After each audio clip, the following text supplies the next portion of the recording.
Hello, good evening, good afternoon, good morning and welcome or good night. And welcome, it's Nurse Richard the Wax Wizard. Thank you for joining me. Just a couple of ears in this one. The lady came to see me, just one ear needed doing. It does happen from time to time where someone gets a problem in one and not the other. Don't ask me the reasons why. It's not entirely sure, to be honest with you sometimes. But what she did have here, it was anyone who likes skin ribbons and big long strands being pulled out, you're going to enjoy this one, because there were some really long ones in this, especially the last one.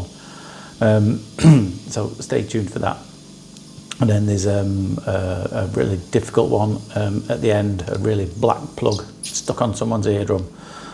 So stay tuned for that one too. Full size tube to start with on this. I think we went down to the fine end tube as it became obvious that it was a bit deeper and there was a fair bit of peeling involved. You can already see this, like these ribbons starting to form, can't you? It's kind of stretching out, so just literally sticking out the air, that so yeah, each time it's like a what's the word, like a concertina, you know, it's all bunched up together. When you grab hold of it, it kind of unravels the whole thing. I just noticed then you might hear a couple of, did you hear those noises then? Somebody asked me the other day on one of the videos, what's that? You can hear a few bangs and creaks every now and then. I couldn't for the life of me figure out what it was that they were hearing. Turns out it's my chair. I've got a squeaky chair, so I need to get some there it goes again. So you see, I've got one of them chairs that leans back and leans forward like this, and every now and then it makes a little squeak. So I need to get some WD-40 on that. So if anyone's listening and I always wondered what that noise is, it's my squeaky chair. I finally got to the bottom of it. But I will get that oiled soon, so it doesn't bug you. So as you can see, still stuck there with the full-size tube, and I'm trying to work these ribbons out. Very sticky, this stuff. Bit of oil might have helped, but it came out fairly easily without it, to be honest with you. So I didn't really feel the need. And I think it was just after this that it might be this one actually that's attached all the way down, and the whole thing came out in one string. Very satisfying when it does that. I wish they all did, but they don't, unfortunately. Just try and lift it. Now you can see just by lifting that up there that there's a really thick layer of dead skin pretty much all the way around this ear. Now, I'm not going to peel all of that away because it wasn't strictly necessary, to be honest with you. Because we were starting to peel, then it's at this point where I said, well, I need to go and get the fine end tube here. It's A, it's a bit deeper down, and B, it makes it less likely that it'll squeak. And it also comes out in these bigger ribbons. Here we go. I think it's this one actually. And I didn't think, no, it's not. It might be the one after it. I didn't think it'd all stay attached because you saw a darker black lump down at the bottom, didn't you? And I didn't think that would come with this, but it did. There you go. Stretches out and stretches out. There it is. Can you just see it popping out? Beautiful little skin ribbon there. Hope you enjoyed that. So we'll just tidy up. Like I said, I didn't feel it was, strictly speaking, necessary to get involved in too much of a peel down here because it was relatively fresh, this layer of skin. So just going to see if I can tidy up the little loose bits. If it all comes away and slides, sorry, chair's creaking again. If it doesn't slide, if it doesn't peel all the way down to the eardrum, I'm really not concerned.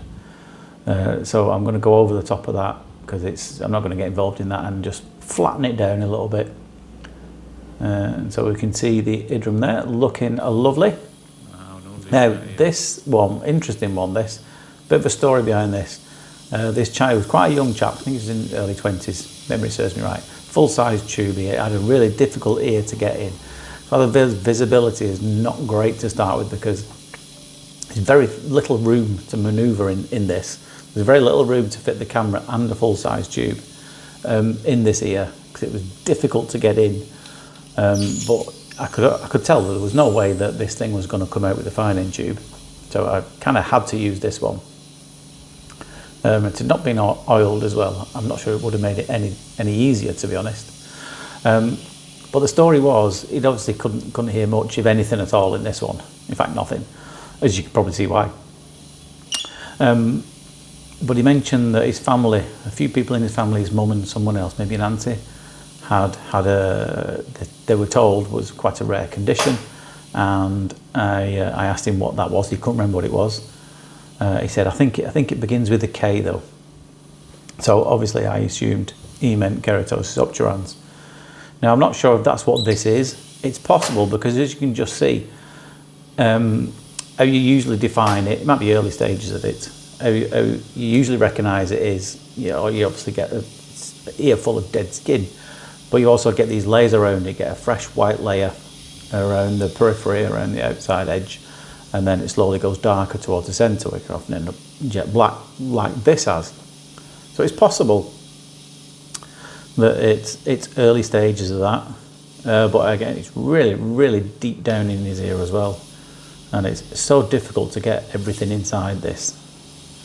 Didn't look the prettiest, the eardrum, after this as well.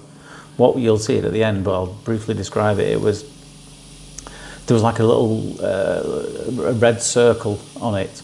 Now I think what that was when we pulled this out, I mean, it's going to look angry, any eardrum, when you've had this growing over the top of it for whoever knows how long.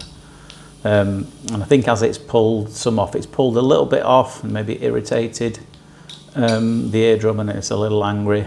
But as it's pulled off, it's pulled off the majority of it, but I think there was a very fine layer of skin still on the eardrum, which I wasn't going to entertain getting. I don't think it was worth the risk. And then it just left a small red circle. You'll see it anyway behind this. You'll see what I'm talking about.